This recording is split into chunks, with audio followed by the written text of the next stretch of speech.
పోతున్నాము. మనం ఒకవేళ కృష్ణ భక్తులమైతే, కృష్ణ భక్తుల కొరకు చెప్తున్నాడు ఇది. కృష్ణ భక్తులు కాని వాళ్ళు కూడా సిద్ధమై ఉంటారు. వాళ్ళు దేని కొరకు ఉంటారు? కృష్ణ భక్తులు దేని కొరకు ఉండాలి? ఏదో విధంగా జీవితాన్ని సక్సెస్ జేసుకోవాలంటే సర్వదా రెడీగా అయితే ఉండాలి. ఓకే. ఐదర్ భౌతికంగా సక్సెస్ జేసుకోవాలంటే భౌతికంగా రెడీగా ఉండాలి. సో, ఆధ్యాత్మికంగా మనం ఉద్ధరించుకోవాలంటే చూడండి, కృష్ణ భక్తుడి యొక్క లక్ష్యము కృష్ణుని పొందటము. భౌతిక 2 రకాల వ్యక్తులు. భౌతిక వ్యక్తులు, ఆధ్యాత్మిక వ్యక్తులు. ఈరోజు దాంట్లో కొంచెం కాన్సంట్రేషన్ చేసి వినండి. శ్లోకాస్ చదివిన తర్వాత మనం స్టార్ట్ చేద్దాం. జయ గ్రంథరా శ్రీమద్ భాగవతం. శ్రీమద్ భాగవతము తృతీయ స్కందము అధ్యాయం 23 దేవహూతి పరితాపము శ్లోకం 45. ఇప్పటికైనా ఎవరన్నా దయచేసి మీ బంధుమిత్రులు రోజు ఎందుకు రిక్వెస్ట్ చేస్తా అంటే, నాకేం ప్రాఫిట్ లేదు, ఎంతమంది వచ్చారని నేను కూడా రాండమ్ ఒకవేళ చూస్తా లేకుంటే లేదు. చాలా అద్భుతమైనటువంటి మన జీవితానికి చాలా ఉపయోగకరమైనటువంటి దీంట్లో ఉంది. మరి మీరు చదువుకున్నారా లేదా నాకు తెలియదు. మంచి ఉపయోగకరమైనటువంటి సందేశం భగవంతుడు ఇస్తున్నాడు.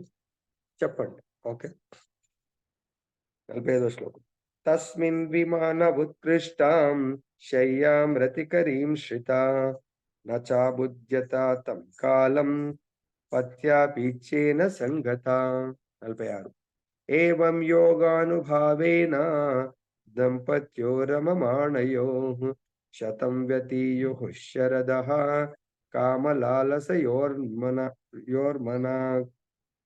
47వ శ్లోకం. తస్యామాదత్తరేతస్తాం భావాయన్నాత్మనాత్మవిత్ నోధా విధాయ రూపం స్వం సర్వసంకల్ప విద్విభుః. 48వ శ్లోకం. అథ సా సుషువేత్ సద్యో దేవహుతిః స్త్రియః ప్రజాః సర్వాస్తాచ్చారు సర్వాంగ్యో లోహితోత్పల గంధయః. 49. పతిం సా ప్రవ్రజిష్యంతం తదా లక్ష్యోషతి బహి స్మయమాన విక్లవేన హృదయేన విదూయత. 50వ శ్లోకం. లిఖంత్యాదోముఖీ భూమిం పదానకమణి శ్రియా ఉవాచ లలితాం వాచం నిరుద్య శుకలాం శనై. తాత్పర్యం భాష్యం శ్రీల ప్రభుపాదులు వారు రచించారు. ఓం అజ్ఞానతిమిరాంధస్య జ్ఞానాంజనశలాకయ చక్షురున్మిలితం యేన తస్మై శ్రీ గురవే నమః. నమో విష్ణుపాదాయ కృష్ణప్రేష్ఠాయ భూతలే శ్రీమతే భక్తి స్వరూప దామోదర స్వామినితి నామినే. నమో విష్ణుపాదాయ కృష్ణప్రేష్ఠాయ భూతలే శ్రీమతే భక్తి వేదాంత స్వామినితి నామినే. నమస్తే సరస్వతీ దేవీం గౌరవాణి ప్రచారిణి నిర్విశేష శూన్యవాది పాశ్చాత్యదేశతారిణి. జయ శ్రీ కృష్ణ చైతన్య ప్రభు నిత్యానంద శ్రీ అద్వైత గదాధర శ్రీవాసది గౌర భక్త వృంద. హరే కృష్ణ కృష్ణ కృష్ణ హరే హరే హరే రామ రామ రామ హరే హరే. యాభలో గ్రంథరాజ్ శ్రీమద్ భాగవతం కి జై. ఈరోజు మన యొక్క సబ్జెక్ట్ చాలా అద్భుతమైనటువంటి సబ్జెక్ట్. కృష్ణ భక్తులు దేని కొరకు సర్వదా సిద్ధపడి ఉండవలెను. సో ఇక్కడ 2 రకాలైనటువంటి జీవులు ఉన్నారు. ఒకరు దేవి అంటే మాయా భక్తులు, భగవద్భక్తులు. భగవంతుడు అంటే కృష్ణుడు కాబట్టి కృష్ణ భక్తులు. మాయ అంటే భగవంతుడి యొక్క ఈ భౌతిక శక్తి. ఈ భౌతిక శక్తి యొక్క భక్తులు భౌతిక ప్రపంచంలోనే సుఖాన్ని వెతుక్కుంటారు. కృష్ణ భక్తులు కృష్ణుడి లోకంలో సుఖాన్ని కోరుకుంటారు. ఇద్దరు సుఖాన్ని కోరుకుంటారు. గుర్తుపెట్టుకోండి. ఒకరి లక్ష్యము దేహంతో సుఖపడటము, ఇంకొకటి లక్ష్యము ఆత్మతో సుఖపడటం. ఇద్దరు రెడీగా ఉంటారు.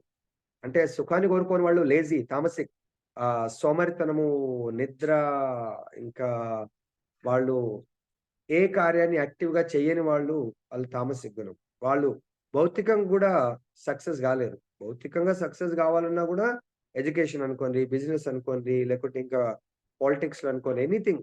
బట్ పేరు, ప్రతిష్ట అంటే పాలిటిక్స్‌లో ఒక పేరొచ్చిన తర్వాత, ఒక పొజిషన్ వచ్చిన తర్వాత మనం విన్నాము. మోడీ గారు రోజుకు 17, 18 గంటలు అట్లా కష్టపడతారు. అంటే దేనికైనా ఆయన గూడా మొత్తం ఈ దేశాన్ని మొత్తాన్ని రక్షించాలి. ఎక్కడ ఏమైనా గూడా. ప్లస్ పొరుగు దేశాలతో ఇంటర్నల్‌గా బయట నుంచి రక్షిస్తూ అభివృద్ధిని కోరుకుంటాడాయన. మొత్తం దేశం మొత్తం యొక్క అభివృద్ధి. కాబట్టి అంత పని జేయాల్సొస్తది. పని చేయించాల్సొస్తది. వాళ్ళ టీమ్‌తో మొత్తాన్ని. ఒకే గ్రూప్ ఆఫ్ మినిస్టర్స్‌తో. అంటే 2 రకాలుగా. ఈ దేహం కొరకు సర్వదా సిద్ధపడాల. దేహం కొరకు ఆయనే సుఖపడేది ఉంటది. మీరు ఆలోచించండి. 18 గంటలు కష్టపడుతున్నవాడు సుఖమేముంటది? తినడం గూడా టైం ఉండదు. కాకపోతే సిస్టమాటిక్ జేసుకుంటారు.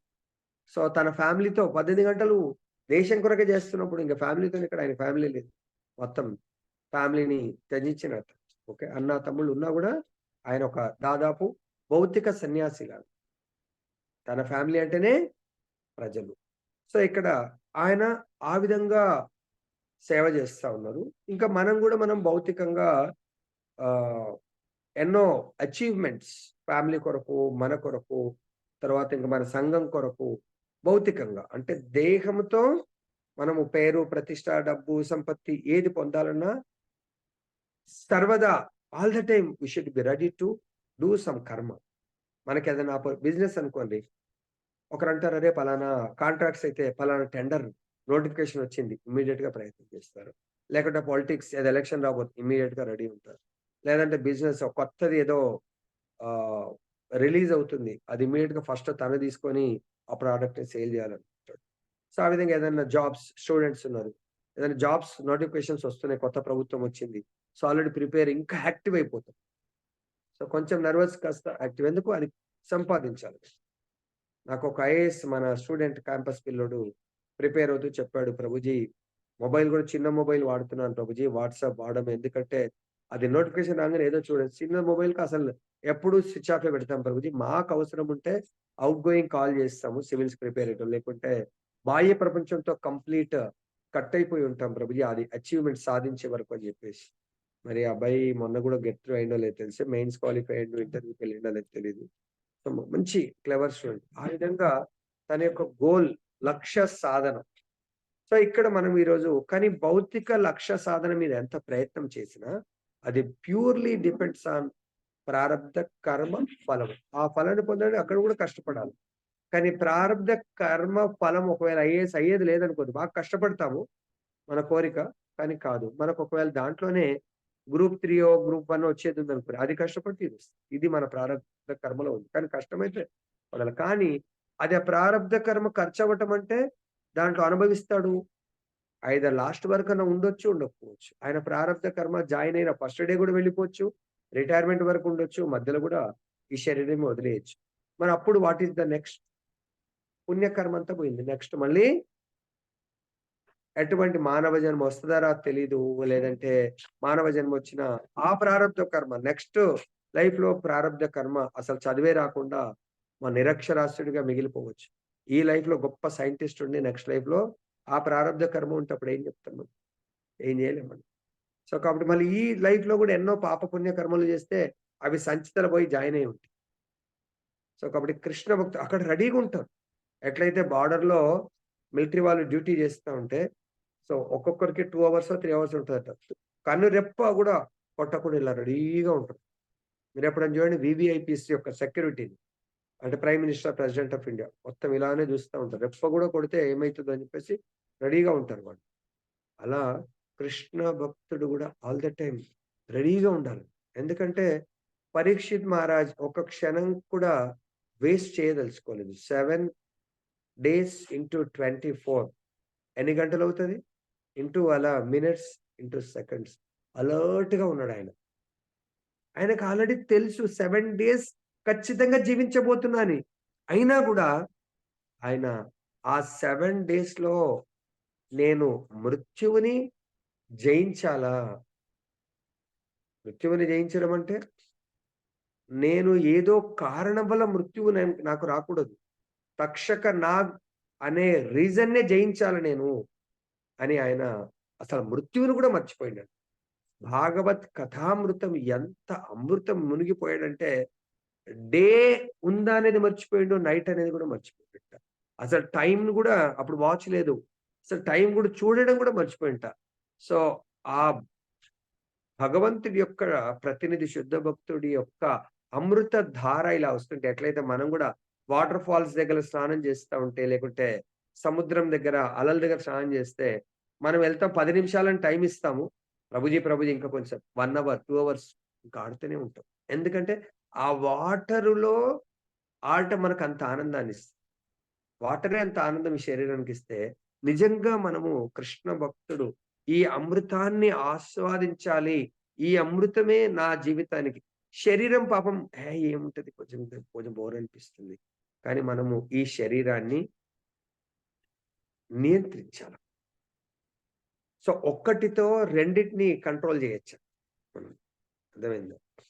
ఒక్కటితో రెండిటినేంటి తెలుసుకోవచ్చు.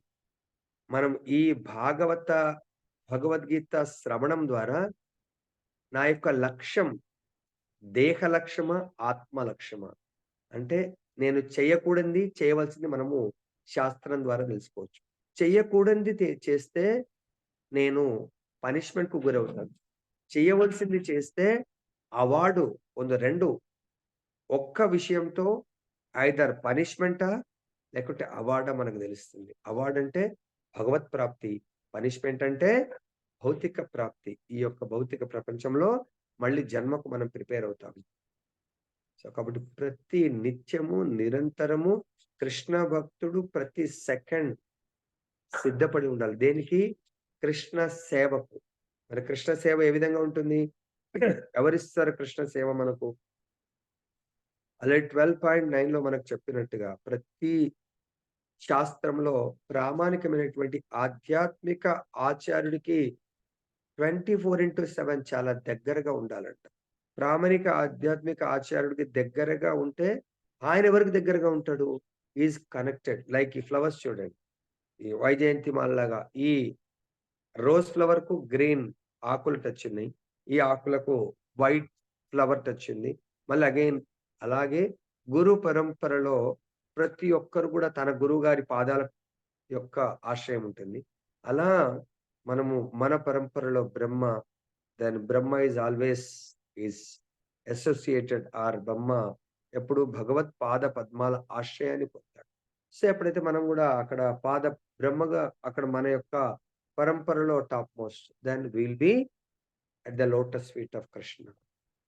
సో, కాబట్టి అది మనము కోరుకోవాల్సింది, సిద్ధపడవలసింది దానికి. మరి ఎలా ప్రభుజీ అనొచ్చు.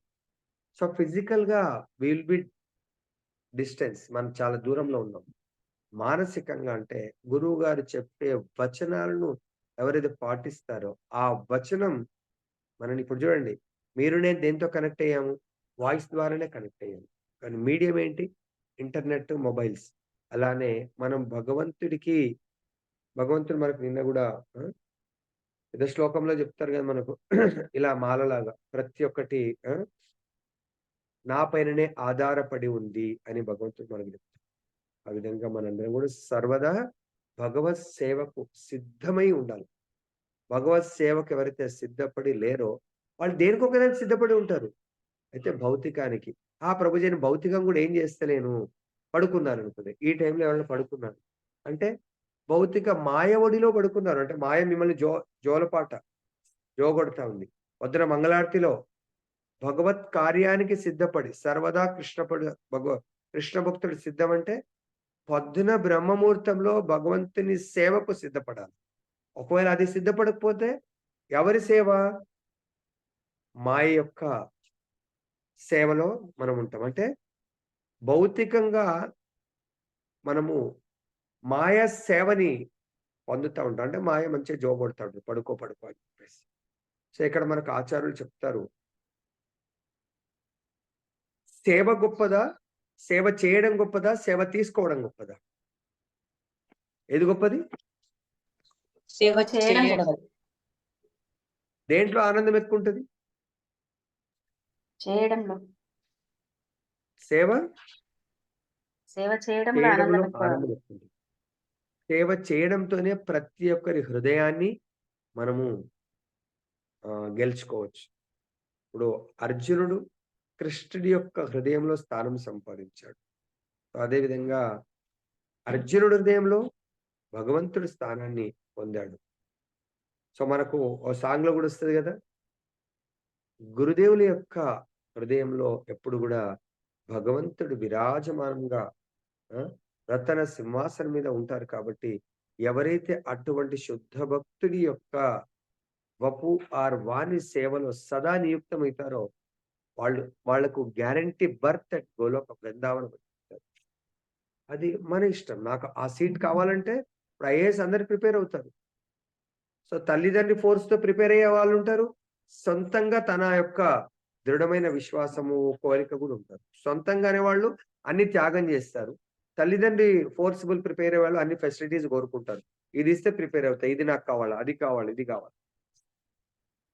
సో, కాబట్టి మనందరం గూడా ఏ విధంగా సిద్ధపడాలి అనేది మనము ఇది ఒక్కొక్క శ్లోకం ద్వారా వెళ్దాము.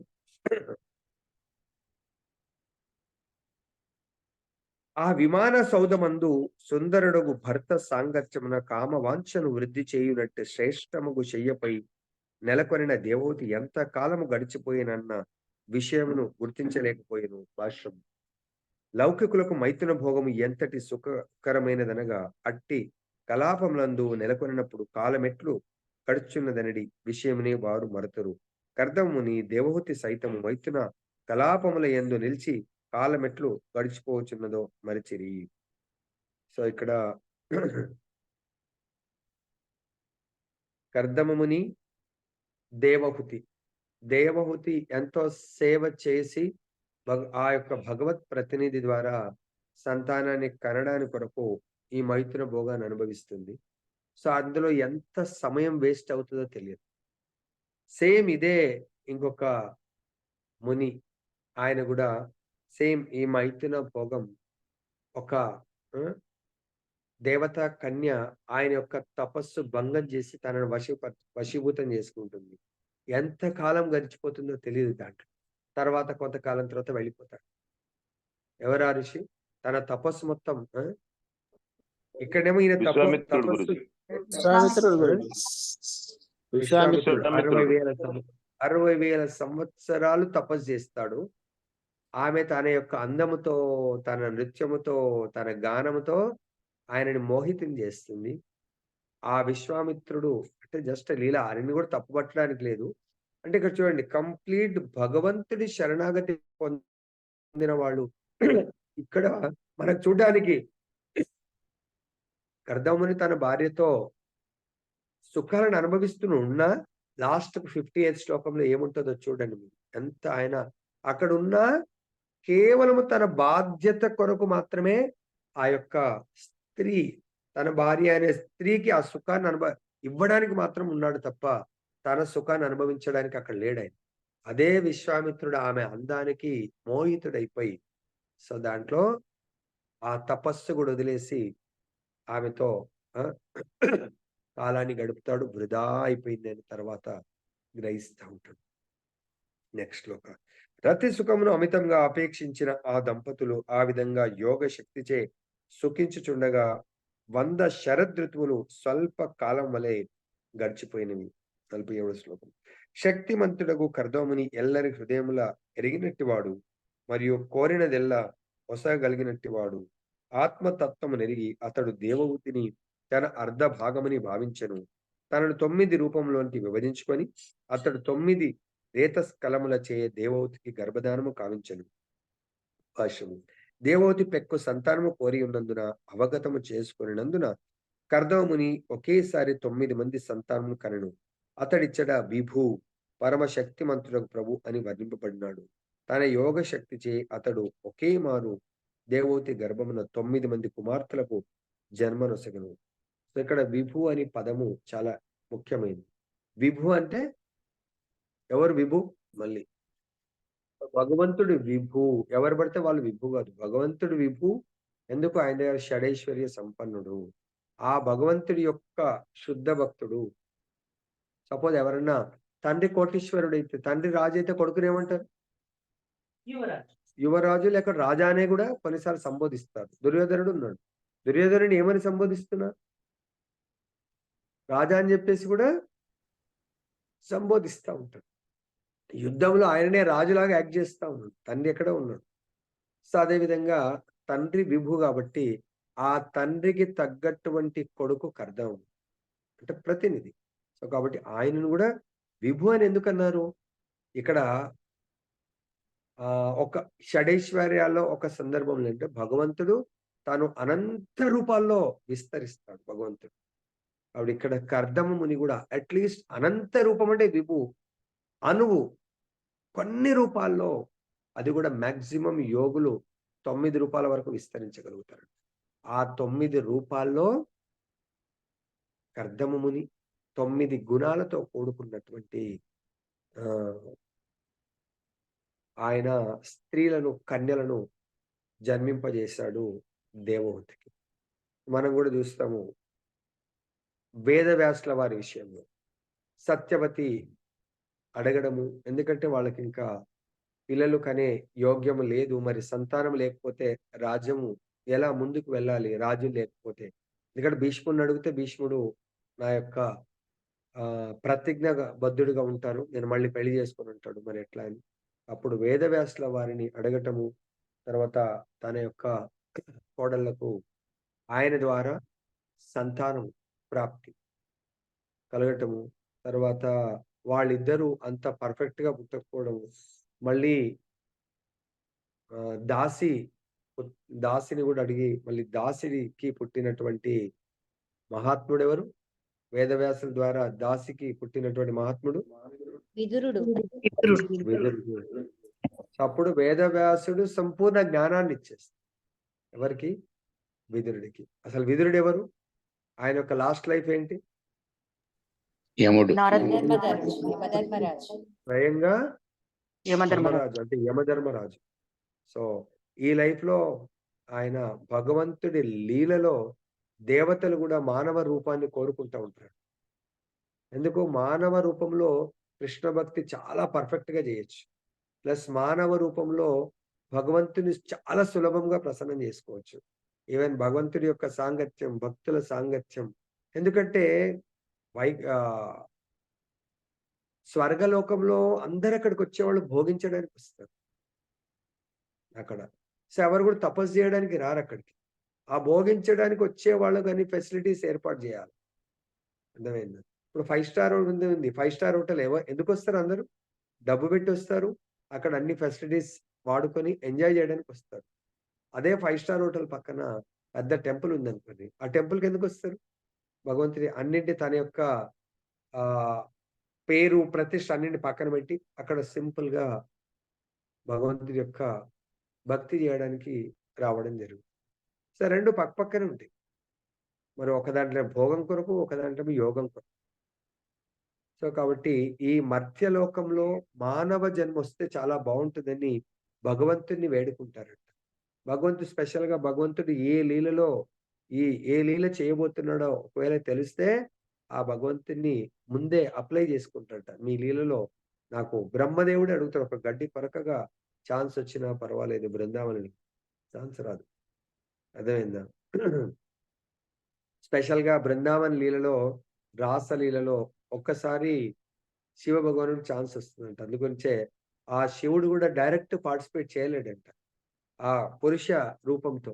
ఆయనకు గూడా గోపిక రూపం తీసుకొని అప్పుడు గోపేశ్వర్ మహాదేవ్ అని జెప్పేసి టెంపుల్ గూడా ఉంటదండి బృందావనం. అప్పుడు ఆ విధంగా ఒక్కసారి బ్రహ్మ గూడా ఒకసారి ఏదో పార్టిసిపేట్ చేస్తాడు.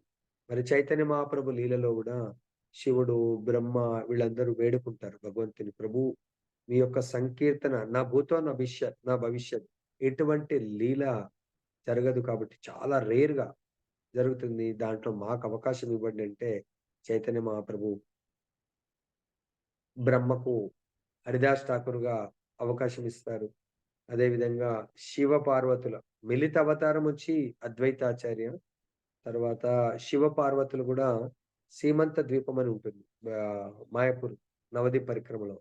అక్కడ హరిహర క్షేత్రం ఉంటుంది. అంటే భగవంతుడు శివ, కేశవులు ఇద్దరు ఒకే రూపంలాగా అక్కడ.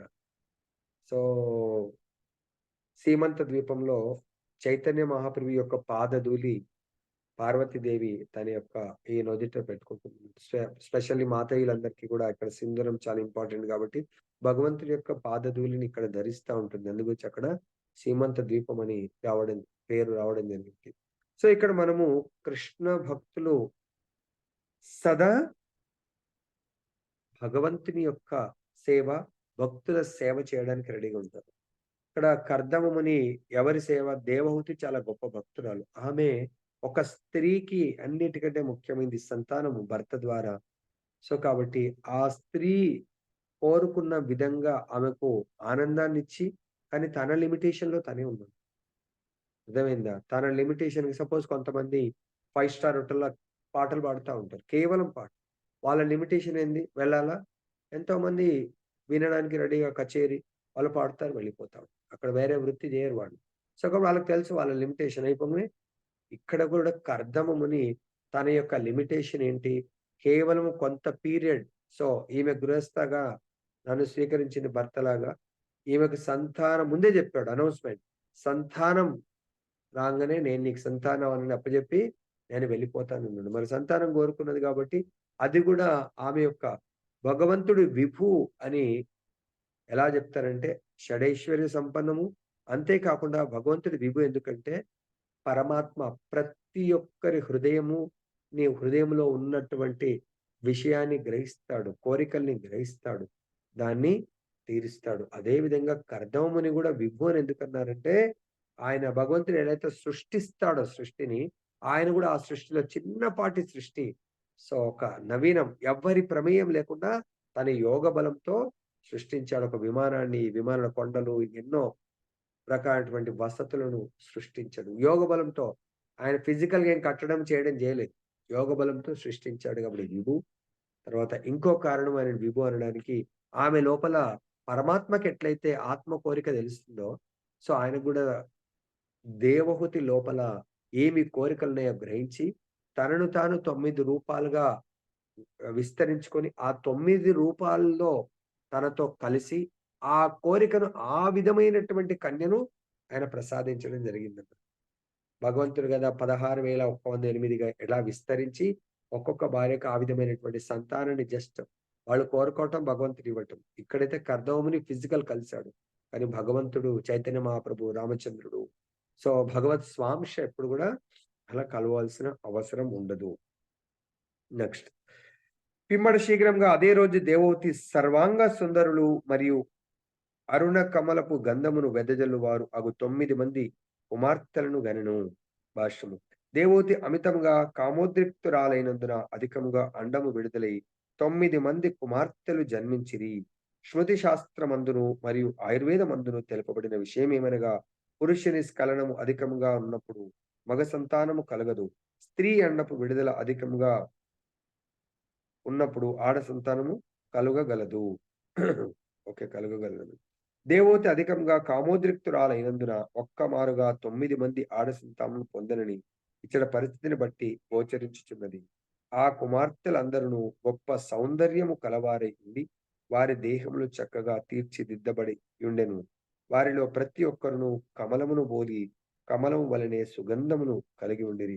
సో ఇంతకు ముందు కూడా మనకు ఆల్రెడీ చెప్పడం జరిగింది, ఆడ సంతానానికి కారణము, మగ సంతానానికి కారణము. మగ సంతానం అంటే ఎవరైతే భార్యను చాలా అమితంగా ప్రేమిస్తారో విడవలేకుండా, ఆమె యొక్క అందం పట్ల భార్యకు అంత శ్రద్ధ ఉండదు. సో కాబట్టి అటువంటి సందర్భంలో మగ సంతానము జన్మించే అవకాశం ఉంటుంది. కానీ పురుషుడు వైరాగ్యంతో ఉండి అంత పెద్ద స్త్రీ పట్ల అంత వ్యామోహము, ఆసక్తి, స్పెషల్ గా ఈ యొక్క భోగించాలనే ఆమె ఒక భోగ వస్తువుగా చూడకుండా, సో తను చాలా శాంత స్వభావుడు అలా ఉంటే, ఆమె ఒకవేళ రివర్స్ గా మోహించి ఈయనతో ఆ భోగించాలి అనుకుంటే మాత్రం ఆడ సంతానం పుడుతుంది. అంటే వీళ్ళిద్దరి మధ్యలో దేవహూతి ఎక్కువ ఈయన ఇష్టపడ్డది కాబట్టి ఆడ సంతానం జన్మించింది. తర్వాత తన భర్త గృహమును వీడబోవుటను గాంచినప్పుడు ఆమె బాహ్యమునకు నవ్వినట్లు కనబడినను అంతరమున కలత చెంది దుఃఖిత ఏయను. భాష్యము. కర్దమును తన యోగ శక్తిచే గృహ కలాపములన్నింటినీ శీఘ్రంగా పూర్తి చేసెను. సో కాబట్టి కర్దమ మునికి అర్థమైంది. ఇప్పుడు సపోజ్ నా డ్యూటీ ఇప్పుడు ఆల్రెడీ 7:35 టైం చూస్తా ఉంది. సో నేను 10:00 షార్ప్‌గా ఆఫీస్‌లో ఉండాలి. సో ఇక్కడ ఎన్ని మీరు భాగవతం చెప్పండి, ఇంకెన్ని పనులైనా చేయండి. బట్ ఇంట్లో వచ్చి 9:30కి బయలుదేరి 10:00 షార్ప్ అక్కడ ఉండాలి. అంటే ఇక్కడ గృహ కలాపములన్నీ 9:30 లోపల వైండప్ చేయాల. భోజనం చేస్తామా లేదా సో నన్ ఆఫ్ ఆఫీస్. ఆఫీస్‌కి అదేం సంబంధం లేదు. 10 తర్వాత వస్తే లేట్ మార్క్. అదే విధంగా వచ్చేటప్పుడు గూడా సో మేము గూడా 5:30 10:00 వెళ్తే 5:30 లేదంటే ఇంకా ఎమర్జెన్సీ ఉంటే ఓకే. ఆఫీస్ నుంచి వచ్చేప్పుడు మనం లేదు షార్ప్‌గా నేను వెళ్ళిపోతాను అనడానికి ఉండదు. ఎందుకంటే అక్కడ బాధ్యతలుంటాయి. ఇక్కడ బాధ్యతలున్నా ఈ బాధ్యతలు ఆఫీస్ యొక్క బాధ్యతల మీద ఆధారపడి జీవిస్తున్నాయి కాబట్టి ఆఫీస్‌కి 100% వెళ్ళాలి.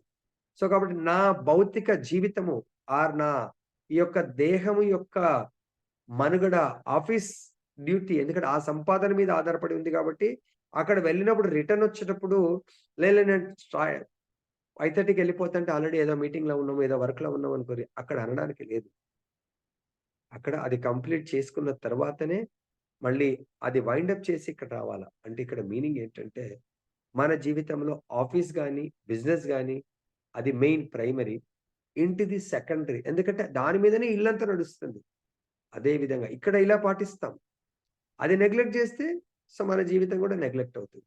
అదే విధంగా మన జీవితానికి, భౌతిక జీవితానికి రెండిట్లో మన సంపాదన జీవితం ఎలా ముఖ్యమో, మన రియల్ లైఫ్ నేను అనే ఆత్మ జీవితం చాలా ముఖ్యమైనది. ఆత్మ జీవితము, దేహ జీవితము. ఈ దేహ జీవితము ఆత్మ జీవితం మీద డిపెండ్ అవుద్ది. దేహ జీవితము, గృహము, ఆఫీస్. ఈ రెండిటిలో చూస్తే గృహము ఆఫీస్ మీద డిపెండ్ అయింది. దేహ జీవితము. ఆత్మ జీవితం అయితే ఈ అంటే ఈ మానవ జీవితం అనుకుందాం. మానవ జీవితము దేహము, ఆత్మతో కూడుకొనుంది. కానీ మానవ జీవితము ఆత్మ జీవితం మీదే డిపెండ్ అయింది. ఎందుకు? మానవ జన్మ ఒక్కటే నెక్స్ట్ నాకు జన్మ రాహిత్యము, జన్మ లేకుండా చేసుకోవాలి అనుకుంటే నేను ఆత్మ జీవితాన్ని గడపాలి. ఆత్మ జీవితం అంటే ఎలా అయితే నేను ఆఫీస్‌కి వెళ్ళాలి అంటే గృహ కలాపాలను వైండప్ చేశానో, నేను గూడా ఈ భౌతికమైనటువంటి కార్యకలాపాలను వైండప్ చేయాలి. మార్నింగ్ ఇప్పుడు అయిపోగానే 8:30 లోపల క్లాస్ కూడా 5 మినిట్స్ అయిపోతుంది. వైండప్ చేసి తొందరగా ఎలా వెళ్తామో, అలాగే ఈ మానవ జీవితం భగవంతుడు 4 పార్ట్స్ చేయమన్నాడు. 25 ఇయర్స్ బ్రహ్మచర్యం, అప్ టు 50 గృహస్థాశ్రమం. దాని 50 తర్వాత నీ రియల్ ప్రిపరేషన్ ఆల్రెడీ ప్రిపరేషన్ ఉండాలా? దాని యొక్క ప్రాక్టికల్ అప్లికేషన్, రియల్ అప్లికేషన్ ఉండాలి. కర్దమ ముని అదే చేస్తున్నాడు. బ్రహ్మచర్యంలో తపస్సు చేశాడు. గృహస్థాశ్రమంలో తన వైఫ్‌తో గృహ కార్యకలాపాలలో వైఫ్ ఆనందం కొరకే. తనేమి దాంట్లో లేడు. స్పెషల్‌గా మగవాళ్ళు అలానే ఉంది. అప్పుడు ఆ స్త్రీని ఉద్ధరించొచ్చు. సంతానాన్ని ఉద్ధరించొచ్చు. స్త్రీ అంటే పాపం తను దాంట్లో ఆ గృహ కలాపాలలో అంటిముట్టనంటూ ఉంటే నడవదు. ఇన్వాల్వ్ అవుతుంది. కానీ పురుషుడు మాత్రం దాంట్లో కంప్లీట్‌గా అదే నా జీవితం అంటే, ఆ స్త్రీ కూడా దాంట్లోనే మునిగిపోతుంది. స్త్రీ ఆల్రెడీ మునిగి ఉంటుంది కాబట్టి, మనం దాంట్లో మునగకుండా గడ్డ మీద ఉంటే, తనని మనము రక్షించొచ్చు. దీని కొరకు ప్రభుపాదుల వారు చాలా ఫేమస్ కొటేషన్ చెప్తా ఉంటారు. 2 మనలాగానే భార్యాభర్తలు చాలా క్లోజ్‌గా ఉంటారు. ఎవ్వరు గూడా మన దాంట్లో అందరు గృహస్థులమే చాలా మట్టుకు. చాలా విడదీయరు అనకుండా చాలా క్లోజ్‌గా ఉంటారు. భర్త రాకుంటే భార్య రాదు. భార్య రాకుంటే భర్త రాడు. ఏ ప్రోగ్రామ్ అయినా. మరి ఆన్‌లైన్ గూడా అట్లనే ఉన్నారో లేదో తెలియదు. అలా ప్రభుజీ ఎందుకు రాలేదు సార్? లేదు మా వైఫ్‌కు కుదరదంట ప్రభుజీ. అరే! మీ వైఫ్ కుదరకపోతే మీరెందుకు రారు ప్రభుజీ? ఇగ మాతాజీ రాకపోతే ఇగ మనం గూడా ఎట్లా పోతాం? విడిచిపెట్టి రాలేం గదా ప్రభు. సరే మాతాజీ మాతాజీ మీరు రాలేదు. మా ప్రభుజీ కొంచెం బయటకు పోయిండు ప్రభుజీ అందు గురించే రాలేదు. బండొస్తది అన్నొస్తది. లేకపోతే ఇయాల రేపైతే సిటీలో క్యాబ్ ఉన్నది. ఎక్కడైనా ఆటోలున్నాయి. ఇగ ప్రభుజీ రాకుంటే ఇగ ఇద్దరొస్తేనే బావుంటది గదా ప్రభుజీ అని. సో, కాబట్టి ఇక్కడ మనకు ఇద్దరొస్తే బావుంటదా? ఒకవేళ రాకున్నా గూడా ఒక్కరొస్తే బావుంటదా అనేది వినండి. 2 పక్షులు చాలా క్లోజ్ అన్యోన్యంగా ఉంటాయి. ఆ అన్యోన్యతతో చాలా మంది పిల్లల్ని కన్నాయి. చిన్న చిన్న పక్షులు. సో, రోజు ప్రేమతో ఆ పొలాలకు వెళ్లి మంచిగా ఇంత ధాన్యాన్ని తీసుకొచ్చి తినబెట్టుకుంటాం. అలా జీవితం ఆనందంగా గడుస్తా ఉంది అవి. రాత్రంతా పిల్లలతో మంచిగా గడుపుతూ డేలో వెళ్లి మళ్ళీ వచ్చి సాయంత్రం రాగానే మంచిగా పిల్లలతో ఆనందంగా గడుపుతా ఉంటాయి. ఒకరోజు అలానే రోజు అట్లాగా వస్తే పిల్లలు చాలా దూరంకెళ్ళి ఏడుస్తా ఉన్నాయి. అమ్మా! అమ్మా! అమ్మ అని ఏడుస్తా ఉన్నాయంట. ఆ తల్లి ఏమైంది? ఏమైనా అయిందా నా పిల్లలకని ఆ స్పీడ్ పెంచిందంట రావటం. స్పీడ్‌గొచ్చి చూస్తే చెట్టు మీద శబ్దం రావట్లేదండి. చెట్టు కింద వచ్చింది. ఈయనకప్పుడే ఎందుకు ఇంత అంటే ఏదో ప్రమాదంలో ఆ ఏడుపులో లేట్ అయితే ఏడుపు వేరే ఉంటది. ప్రమాదంలో ఉన్న ఏడుపు వేరే ఉంది. తండ్రి గ్రహించాడు ఆ ఏడుపుని. తల్లి ఏం లేదు. తల్లి కూడా గ్రహించింది. నా పిల్లల్ని నేను రక్షించాలి అని ప్రమాదంలో ఉన్నారని. సో, తల్లి ఏం చేసింది నేరుగా రావడంతోనే ఆ పిల్లలని రక్షిస్తా అని వెళ్ళింది. కానీ అలా వెళ్ళిందో లేదో తన కాళ్ళు కూడా ఆ వలలో చిక్కుకున్నాయి. ఆమె కొంచెం స్పీడ్ ఎక్కువ వెళ్ళిపోయింది. సో, ఈ తండ్రి కొంచెం ఆలోచిస్తా ఉన్నాడు. ఏంటి ఇంత అది కూడా రక్షించుకోలేనటువంటి ప్రమాదంలో ఉన్నారంటే మరి మేము కూడా రక్షిస్తామా లేదా? అని కొంచెం ల్యాండింగ్ కాలేదండి.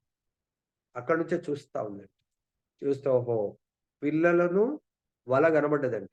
పిల్లలకు వల తెలవదు. వల కనబడ్డది ఓహ్! చిక్కుకుపోయారు. తను చూస్తూనే తన భార్య గూడా వెళ్లి ఆ వలలో చిక్కుకుపోయింది. అప్పుడు భార్య గూడా అరుస్తుందంట. "ఏమండి రక్షించండి." ఆయన ఆల్రెడీ వెళ్ళేటప్పుడే చెప్పాడు. అది చాలా డేంజర్‌లో ఈ పరిస్థితిలో మనం రక్షించే పరిస్థితిలో లేము. Let us escape. మనం గూడా అక్కడి నుంచి తప్పించుకోవాలి తప్ప మనం రక్షించలేము. అవి తప్పు చేశాయి గాబట్టి వాటి శిక్ష అవి అనుభవించాల్సిందే. ఎందుకు? అక్కడ రక్షించే స్థితి మనది గాదు. ఆయన పెద్దోడు, వేటగాడు. ఆయన ముందు మన పప్పులు నడుగు. కాబట్టి సేఫ్ ఏంటంటే మనం రక్షించుకోబడాలి అని ఆయన బ్యాక్ యూ టర్న్ చేసి బ్యాక్ వెళ్ళిపోయాడంట. అంటే అదే కర్దముని చేస్తున్నాడు. వచ్చాడు గృహస్థాశ్రమంలో చిక్కుకున్నాడు. తర్వాత ఆయన ఆమెకు బాధ్యతలు అప్పచెప్పి వెనుదిరగడానికి రెడీ అవుతా ఉన్నాడు. అంటే తన యొక్క ధర్మం అయిపోయింది. గృహస్థ ధర్మం ఇంకా. వాళ్ళు చిక్కుకున్నారు. ఓకే. అంటే ఇక్కడ తప్పుగా ఆలోచించకండి. గృహస్థ ధర్మంలో శాస్త్రం ఏం చెప్తుందంటే భార్యతో ఉండాలి. గృహస్థ ఆశ్రమంలో టెంపుల్‌లో ఉన్నట్టుగా ఉండాలి. భార్య కోరుకున్న విధంగా సంతానాన్నివ్వాలి. భార్య అనే శరీరం ఎప్పుడు గూడా చిన్నప్పుడు ఆ శరీరము తండ్రి అనే శరీరంతో ఉండాలా? అంటే శరీరం అంటే ఆత్మ లేకుండా శరీరం ఉండదు. ఆత్మ భార్య అనే ఆత్మ స్త్రీ శరీరము కాబట్టి ఆ స్త్రీ శరీరం ఎప్పుడు గూడా ఆత్మకు స్త్రీ పురుష ఉన్నది. ఎప్పుడు ఆత్మ శక్తి రూపంలోనే. స్త్రీ అనే శరీరమును పొందింది కాబట్టి తన భార్య, ఆ స్త్రీ అనే శరీరము తండ్రి అనే ఆత్మ శరీరం కంట్రోల్‌లో ఉండాలి. తర్వాత యుక్త వయస్సులో ఆ ఆత్మ స్త్రీ శరీరంతో ఉన్నటువంటి ఆత్మ పురుష శరీరాన్ని ధరించినటువంటి ఆత్మ సాంగత్యంలో ఉండాలి. ఎందుకు? ఈ వరము స్త్రీ శరీరం అనే వరము భగవంతుడు ఇచ్చాడు. ఎందుకు? ప్రజోత్పత్తి కావించమని. పురుషుడి దగ్గర భగవత్ ఆజ్ఞలను పాటించాలంటే ఆ పురుష శరీరంతో చాలా క్లోజ్‌గా ఉంటూ, ప్రేమతో ఉంటూ, భగవంతుడి యొక్క ప్రేమ అంటే భౌతిక బంధనాల్లో తను చిక్కుకుపోయే ఆ తల్లి చిక్కుకుపోయింది, బిడ్డలు. అట్లా మనము ఈ భౌతికమైనటువంటి జాల్లో చిక్కుకుపోవడానికి పురుషుడితో భోగం కోరుకోవద్దు. ఆ పురుషుడితో మనం కోరుకునేది నుంచి స్వతంత్ర జీవితానికి ప్రమోట్ అయ్యేటువంటి సంతానాన్ని కోరుకోవాలా. ఆ సంతానాన్ని ఆ పురుషుడి ద్వారా ట్రైనింగ్ ఇప్పియాల. ట్రైనింగ్ ఇప్పించిన తర్వాత భగవత్ ఆదేశానుసారం ఆ పురుషుడు వానప్రస్థ సన్యాస జీవితం తీసుకుంటాడు. తను మాత్రం ఓకే. అవకాశం ఉంటే తను తీసుకెళ్తే వానప్రస్థ జీవితానికి వెళ్ళాలా? లేదు ఆదేశానుసారం పిల్లలతో ఉండాలంటే కానీ అప్పుడు మనం కోరుకోవాలా నీ అంత గొప్ప సంతానం నాకు పురుషుడు, భక్తుడు నా బిడ్డ కావాలి. అప్పుడు అటువంటి దివ్య జ్ఞానవంతుడైనటువంటి కుమారుడి యొక్క సాంగత్యంలో అక్కడ కుమారుడి యొక్క రక్షణలో ఉంటూ భగవద్ధామం వెళ్ళిపోగలరు. అటువంటి కోరిక కోరుకుంటుంది. కానీ పక్షులు పాపం వీటికి నోరు లేదు. వీటికి మనలాగా మానవ దేహం కాదు కాబట్టి అవి ఆ వేటగాడి వలలో చిక్కుకొని సంహరింపబడ్డాయి. నెక్స్ట్ చూద్దాం. కర్దము తన యోగ శక్తిచే గృహ కలాపములన్నింటినీ శీఘ్రంగా పూర్తి చేసెను. ఆకాశమందు సౌధం నిర్మించుట, సుందరాంగనల సాంగత్యమున భార్యతో పాటు విశ్వమంతటా ప్రయాణించుట, సంతానమును కనుట అన్నియు పూర్తయ్యెను. భార్య గర్భవతి అయిన పిమ్మట తన నిజమైన కార్యముగు ఆధ్యాత్మిక అనుభూతి కొరకు గృహమును వీడుదనడి వచనము అనుసరించి ఇక ఇప్పుడు వెడలిపోవ సిద్ధపడెను. భర్త ఆ విధంగా వెడలిపోవుటకు సిద్ధపడుతున్న గాంచి దేవహూతి మిగుల కలత చెందెను. అయినను భర్తను సంతృప్తి పరచుటకై ఆమె నవ్వెను. ఇచ్చట కర్దముని ఉపమానమును చక్కగా ఎరగవలసి ఉన్నది. కృష్ణ భక్తి భావనయే ముఖ్య కార్యమైనవాడు గృహస్థ జీవనమున చిక్కబడి ఉన్నప్పటికీ సాధ్యమైనంత శీఘ్రముగా గృహ పరమగు ఆకర్షణలను త్యజించుటకు సర్వదా సిద్ధపడి ఉండవలెను. మనందరం గృహస్థులం, తెలియకుండా గృహస్థాశ్రమం తీసుకున్నాం. ఇప్పుడు తెలిసింది గృహస్థాశ్రమంలో భార్య బిడ్డలతో గడుపుతున్నాము. కానీ మన ముఖ్య లక్ష్యము ఇక్కడ ఉన్న కృష్ణ భక్తి భావన, అంటే నా యొక్క గోల్ నిజంగా మనము మనసా వాచా కర్మ, ఎస్ నాకు కృష్ణ భక్తి మాత్రమే కావాలి, మిగతా ఏమీ అవసరం లేదు అని ఫర్మ్ గా ఫిక్స్ గా డిసైడ్ అయిన వాళ్ళు ఏం చేయాలంట, అదే ముఖ్య కార్యం. ఇందాక రెండు చెప్పాను నేను. భౌతికంగా అయితే ఇల్లు ఉంటది, ఆఫీస్ ఉంటది. ఇల్లు ఆఫీస్ తో కంపేర్ చేస్తే ఆఫీస్ ముఖ్యమైనది, ఎందుకంటే ఆఫీస్ మీదనే ఇల్లు డిపెండ్ అవుతుంది. మన ఇల్లు కొనుక్కున్న లోను ఆఫీస్ చక్కగా వెళ్తే ఆ శాలరీతో లోన్ కట్టుకోగలం. అదే విధంగా మానవ జీవితం అనేది భౌతిక ఆధ్యాత్మిక జీవితం జీరో అయిన రోజు మానవ జీవితం ఎందుకు పనికిరాదు. కాబట్టి ఆధ్యాత్మిక జీవితం భార్యకైనా భర్తకైనా పిల్లలకైనా ముఖ్యమైనది ఆధ్యాత్మిక జీవితం. ఈ ఆధ్యాత్మిక జీవితాన్ని భౌతిక జీవితం నీడలాగా అనుసరించాల. కానీ మనం చేస్తున్న తప్పు ఏంటంటే భౌతిక జీవితాన్ని ఆధ్యాత్మిక జీవితం అనుసరించేట్టుగా, అంటే శరీరాన్ని ఆత్మ అనుసరించేట్టుగా చేస్తా ఉంది. ఆత్మని శరీరం అనుసరించాల. అది నిజమైనటువంటి విధి విధానము. ఇక్కడ అదే ప్రాక్టికల్ గా మనకు చేసి చూపిస్తున్నారు. ఇంతకాలం అరే ఇదేంటి, వీళ్ళు కూడా ఇంత భోగాన్ని సంభోగాన్ని వైతరిక సుఖాన్ని ఈ విధంగా అనుభవిస్తారు. కేవలం అది డ్యూటీ బౌండ్ లాగా. ఆమె ఎంతో సేవ చేసినందుకు అంత గొప్ప సౌకర్యాలను కల్పించాడు. 5 స్టార్ 7 స్టార్ హోటల్లా ఎంత డబ్బులు పెడితే అంత సుఖాలను అనుభవించవచ్చు. డబ్బులు లేకుంటే ఏమీ లేదు. కాబట్టి ఇక్కడ కూడా ఆమె ఎంతో కష్టపడ్డది. కాబట్టి ఆ ఫెసిలిటీలో ఆమెకు సంతానాన్ని కల్పించి తర్వాత తన లిమిటేషన్ తను తెలుసుకుంటున్నాడు. ఏంటది ముఖ్య కార్యమైన వాడు గృహస్థ జీవనంన చిక్కబడి, మనందరం గృహస్థ జీవంలో బందీ అయి ఉన్నాము. కానీ నిజంగా ముక్తాత్మ బందీ అవ్వదు. ప్రభుపాదులు ఉన్నారు, గృహస్థ జీవితంలోనే ఉండే సమయం వచ్చింది, పిల్లలు పెరిగారు, భార్యకు పిల్లల్ని అప్పచెప్పాడు, పిల్లలకు తన భార్యను అప్పచెప్పి హరే కృష్ణ తను చేయవలసినటువంటి దైవ కార్యము లోక కళ్యాణార్థం నేను రావడం జరిగింది. అంటే ప్రతి కృష్ణ భక్తుడు ప్రభుపాద అంటే మహాత్ముడైతే మీరేమో దురాత్మల, యూఆర్ ఆల్సో మహాత్మ. సో కాబట్టి ఎందుకు మనం మహాత్మలు? ప్రతి ఒక్కరు మహాత్మ అని ఎందుకు అంటున్నారు? భగవద్గీతలో 10.12 ఏంటి? What is the 10.12? 10.12 భగవంతుడి ధామం గురించి వర్ణిస్తా ఉన్నారు. ఏంటది? భగవద్గీత 10.12. నేను అరే చాలా స్మార్ట్ గా ఉన్నారంటే నా చేతి కూడా ఈ కలర్ బ్లూ కలర్ వేసుకున్నాను, ఈ హ్యాండ్ కూడా బ్లూ ఉంది. కాబట్టి భగవంతుడు పరబ్రహ్మం పవిత్రం అన్నప్పుడు మనం కూడా, ఇప్పుడు నేను చాలా క్లీన్గా ఉన్నట్టే నా చేయి కూడా క్లీన్ ఉంది. అదేవిధంగా మనం భగవత్ అంశలము అన్నప్పుడు మనందరం కూడా పవిత్రాత్మలము. అర్థమైందా? సో కాబట్టి మరి పవిత్ర ఆత్మలు చేయవలసింది ఏంటి? మనం ఇక్కడ గృహస్థ జీవితంలో ఇక్కడ ఏదో రోల్ ప్లే చేయడానికి వచ్చామని తెలుసుకున్నప్పుడు మనం ఆ రోల్ ఎప్పుడు ఎండ్ చేయాలనేది మనం అర్థం చేసుకుంటాం. సో ఇక్కడ మనం ఎంతో మంది జీవిత కర్దముని తన రోల్ అయిపోయింది, నెక్స్ట్ తన భార్యకు అక్కడేమీ ఆమె నిందించట్లేదు వెళ్ళిపోతా అంటే.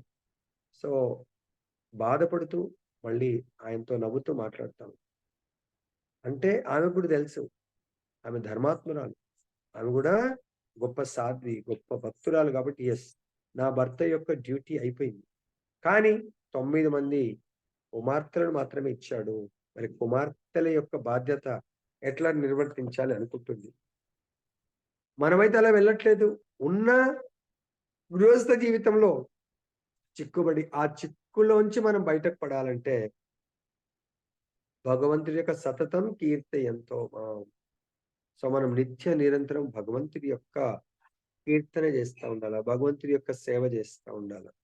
అలా చరిత్రలో మనం చూద్దాము. పాండవులు ఉన్నారు. పాండవులు అన్నిటిని అనుభవించారు. ఇమ్మీడియట్ గా భగవంతుడు ఇంకా లేడు, ఆయన ముఖ్య కార్యము ఇక్కడ లీలలు చేయడానికి వచ్చాడు భగవంతుడు. భగవంతుడు కూడా గృహస్థ ఆశ్రమాన్ని స్వీకరించాడు, బ్రహ్మచారిగా ఉండే గృహస్థ ఆశ్రమాన్ని. కానీ భగవంతుడు ఎప్పుడైతే సమయం ఆసనమైందో బలరాముడితో అంటాడంట, దౌబయ్య మనం వచ్చిన సమయం అయిపోయింది, మన లీలా కార్యం అయిపోయింది. సో దేవతలు కూడా వేడుకుంటున్నారు. ఎందుకంటే బ్రహ్మదేవుడు కూడా వేడుకుంటు కలియుగం రావాల, భగవంతుడు ఉంటే కలియుగం రాదు. కాబట్టి ఇంకా నియమం ప్రకారం ద్వాపర ఎండే కలి ఎంటర్ కావాలి. కాబట్టి మనం వెళ్ళిపోవాలంటే అప్పుడు ఉద్ధవుడు వింటాడండి విషయం. అరే భగవంతుడు వెళ్ళిపోతా అంటున్నాడు, ఆయన రోమాలన్నీ ఇదైపోయింది, ఏంటి భగవంతుడు వెళ్ళిపోతే మేమెందుకు ఇంక ఇక్కడ ఉండటము. అప్పుడు భగవంతుడికి యొక్క పాద పద్మాలకు ఆశ్రయించి, ప్రభు మీరు వెళ్ళిపోతా అంటున్నారు, మీరు లేని లోకం ఇక్కడ ఏంటి, సో మీరు కోటి సూర్యులతో మీరు లేకుంటే ఇది అంధకారమే, నన్ను కూడా మీతో పాటు తీసుకొని వెళ్ళండి. ఉద్ధవుడు రిక్వెస్ట్ చేస్తే ఉద్ధవుడికి భగవంతుడు చెప్తాడు, ఉద్ధవా నేను నీతో తీసుకెళ్ళడం కాదు, నేను నీతో వస్తాను. నా కొరకు చాలా మంది అంటే స్పెషల్ గా నరనారాయణ ఋషి బద్రికాశ్రమంలో వెయిట్ చేస్తున్నారు. కాబట్టి నేను నీతో వస్తాను, నువ్వు వాళ్లకు నా యొక్క ప్రెజెన్స్, నా యొక్క అనుభూతి కల్పించు. ప్రభు ఏ విధంగా నాతో వస్తాను, భాగవత రూపి భగవంతుడు భాగవత రూపంలో వస్తాను. సో నువ్వు విను, నీకు ఇంకా కర్తవ్యం చేయవలసినటువంటి కార్యకలాపం నువ్వు ప్రచారం చెయ్యాలి. కాకపోతే కర్దమముని ఎలా అయితే ఫ్యామిలీని వదిలేస్తాడో, రాజ్యాన్ని వదిలేస్తాడో, ప్రజలను వదిలేస్తాడో, నువ్వు కూడా వదిలేయాలా. సన్యాస్ నువ్వు కూడా కంప్లీట్ వైరాగ్యం తీసేసుకొని వెళ్ళు. ఇంకా దీని తర్వాత నేను వెళ్ళిపోయిన తర్వాత 7 రోజులకేదో ద్వారకా మొత్తం మునిగిపోతుంది అంటే అప్పుడు అర్జునుడికి 40 నిమిషాలు బోధించినట్టుగా ఉద్ధవుడికి, అర్జునుడికి భగవద్గీత బోధిస్తే ఉద్ధవుడికి భాగవతాన్ని బోధించాడు. ఆ భాగవత రూపి భగవంతుని పొందడానికి కొరకు స్వయం భగవంతుడి దగ్గర వినాలనుకున్నారు, కానీ భగవంతుడి సమయం లేక వెళ్ళలేదు. కాబట్టి నువ్వు వెళ్ళు అని భగవంతుడు ఆ జ్ఞాన బోధ చేసి ప్రచారంకి వెళ్ళమన్నాడు. ఇది ఉద్ధవుడు కూడా క్షత్రియుడే, అంటే రాజు లాంటి వాడే. కానీ ఉద్ధవుణ్ణి రాజయోగి కమ్మన్నాడు. యోగి యొక్క డ్యూటీ ప్రచారం. అదే అర్జునుడికి భగవద్గీత బోధించాడు. భగవద్గీతలో భగవంతుడు ఏమన్నాడు, నీ విద్యుక్త ధర్మము క్షత్రియ పోరాటం చెయ్యు అని చెప్పాడు అర్జునుడికి. దాని తర్వాత ఇక్కడ కృష్ణుడు వెళ్ళిపోయిన తర్వాత ఉద్ధవుడు రాజ్యాన్ని వదిలేశాడు. దేని కొరకు వదిలేసిండు, భగవంతుడి యొక్క కార్యం కొరకు, భగవత్ ప్రచారం కొరకు వెళ్ళిపోయాడు. అర్జునుడు, పాండవులందరూ కూడా, పరీక్షిత్ మహారాజ్ చిన్నగానే ఉంటాడు, వాళ్ళు కూడా కృష్ణుడు వెళ్ళిపోయిండు అనగానే కుంతిమారిని మహాభక్తురాలు కాబట్టి క్షణకాలం వెయిట్ చేయకుండా తన దేహాన్ని వదిలేస్తుంది. పాండవులు ఏం చేస్తారు, ఇంకా చూడండి కుమారులు ఉన్నారు, మనవడు ఉన్నాడు, అంత సంతానం ఉంది, అందరు ఉన్నారు, కానీ కుంతిమారిని వాళ్ళెవ్వరితో కూడా తనకి ఎటువంటి సంబంధం లేదు అన్నట్టుగా వదిలేసి వెళ్ళిపోయింది. ఈరోజు మరి అలా వెళ్ళిపోయింది ఎవరైనా కుంతిమారిని నిందిస్తున్నారా? తన భర్త వెళ్ళిపోయినప్పుడు కూడా తాను వెళ్ళిపోలేదు. కానీ కృష్ణుడు ఎటువంటి భర్త, ఆయన సర్వ జీవులకు భర్త.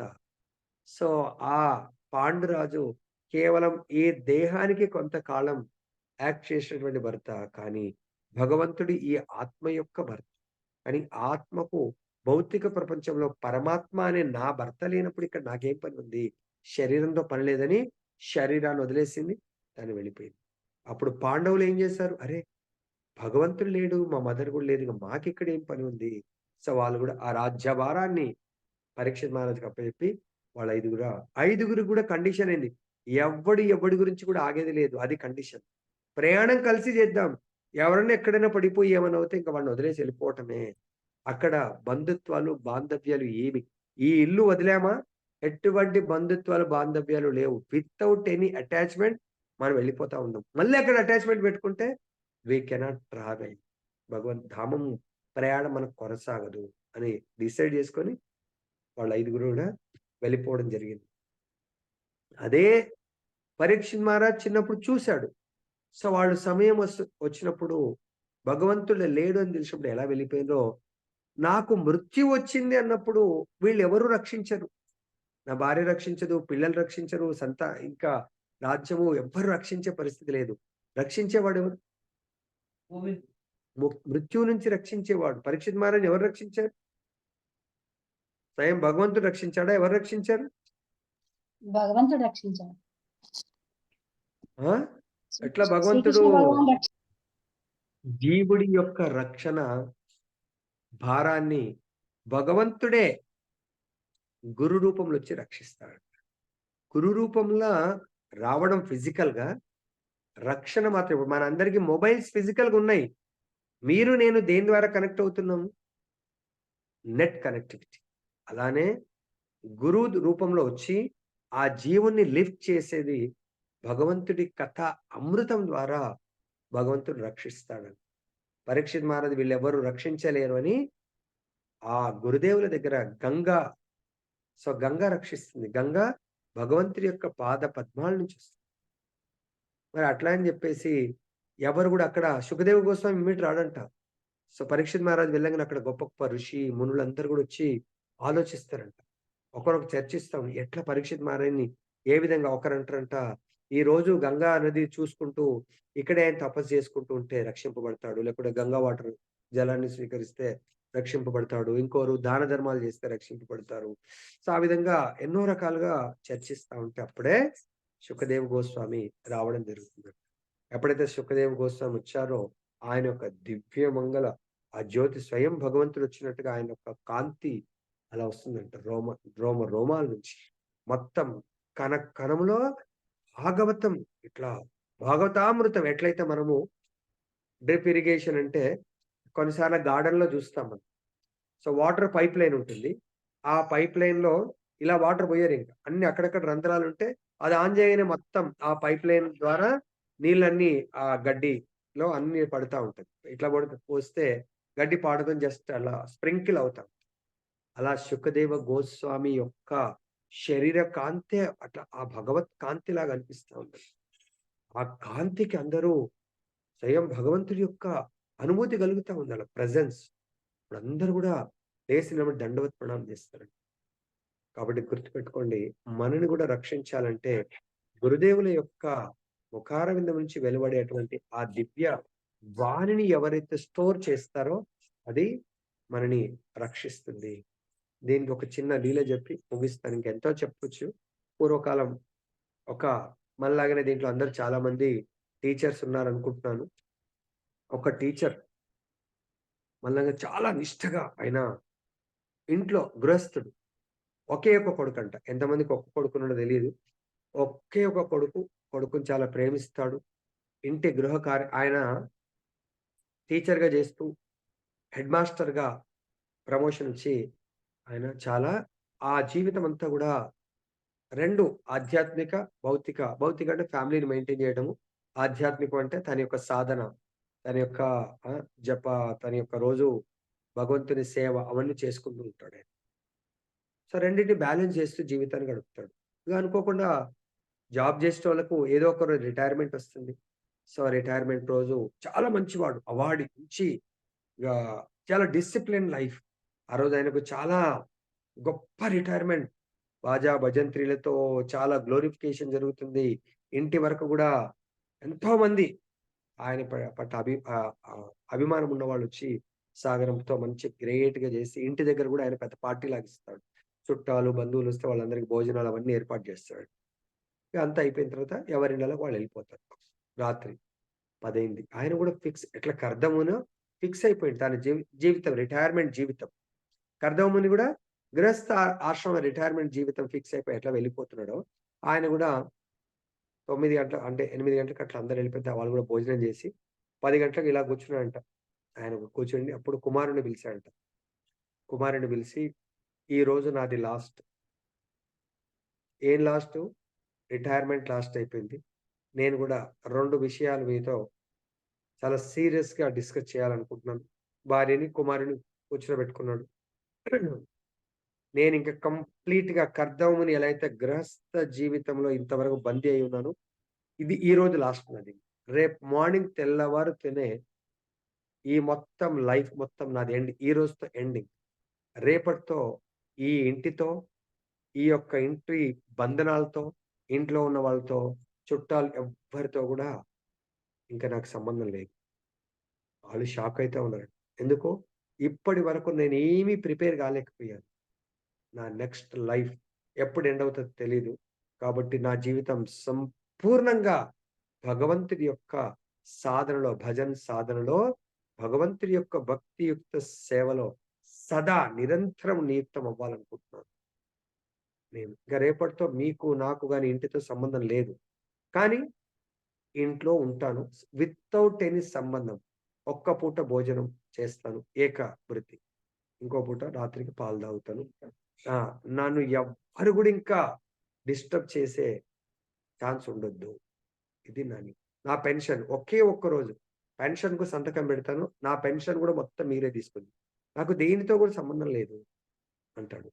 ఇది ఒప్పుకుంటే ఓకే. లేదంటే రేపు మార్నింగ్ బ్రహ్మ ముహూర్తంలో ఇంటిని వదిలేసి నేను బయట ఇంకా నా జీవితం కంప్లీట్‌గా భగవద్ ధ్యానంలో జీవించాలనుకుంటున్నాను అని చెప్పి 1 అవర్ టైమ్ ఇస్తాను. కుమారుడికి చెప్తున్నాడు. భార్యగా 1 అవర్ తర్వాత మీరు చెప్పండి. ఐదర్ ఇంట్లో కంప్లీట్‌గా డిటాచ్డ్‌గా ఉండమంటే ఉంటారు. నన్ను చూసుకుంటూ నాతో మాట్లాడేది ఉండదు, ఏముండదు. నేను మీతో మాట్లాడేది ఉండదు. లేదా నేను కంప్లీట్ ఇల్లు వదిలిపెట్టి వెళ్ళిపోమంటే కూడా వెళ్ళిపోతాను. నాకింక దేనితో కూడా అవసరం లేదు.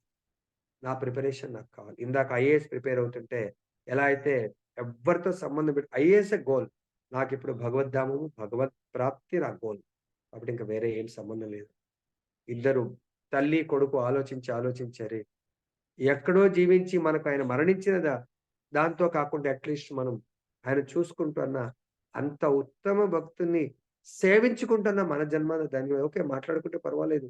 కంప్లీట్ 24 అవర్స్ భజన చేస్తా అంటాడు. Okay. Let him do bhajan in our house అని జెప్పేసి వాళ్ళు 11:00 వచ్చి ఆయన పాదాల మీద పడి, ఓకే. మీరిక్కడే ఉండండి. అది ఆశ్రమంలాగా ఉండండి. ఓకే అని జెప్పేసి చెప్తాడు. నెక్స్ట్ డే నుంచి ఆయన కంప్లీట్‌గా వాళ్ళు భోజనం పెడితే ఉప్పుందా? కారముందా? అసలు మాట లేదు. భగవత్ ప్రసాదం పెడతారు. తీసుకోవడం, ఇచ్చేయడం.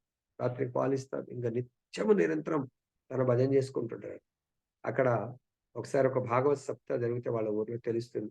భాగవత్ సప్తాహ వెళ్ళి అక్కడ భాగవత్ సప్తాహలో వింటా ఉంటే ఆయన ఏ స్టేజ్‌కి ఎళ్ళిపోయిండంటే సుఖదేవ గోస్వామి వస్తుంటే అందరికి అదొక పవిత్రత, భగవంతుడి యొక్క ప్రెజెన్స్ లాగా ఈయన దగ్గరికి ఎవరైనా వస్తే ఎంతో టెన్షన్‌తోనొస్తే ఎట్లయితే మ్యాగ్నెట్ దగ్గరికి ఐరన్ తీసొస్తే మ్యాగ్నెటిజం దానిలో ఉన్నటువంటి ఆహ్, ఆకర్షణ ఆకర్షించబడేటువంటి శక్తిని మ్యాగ్నెట్ ఎలా అయితే ఆకర్షించి దగ్గరికి అటాచ్ చేస్తుందో, ఆయన దగ్గర ఎవరుంటే వాళ్ళ లోపల ఉన్నటువంటి చెడు గుణాలను ఆకర్షించి వాళ్ళకు అంతా గూడా దుఃఖము, బాధలు అలా వెళ్ళిపోయి చాలా శాంత స్వరూపుడిలాగా వాళ్ళు మారిపోతున్నారు.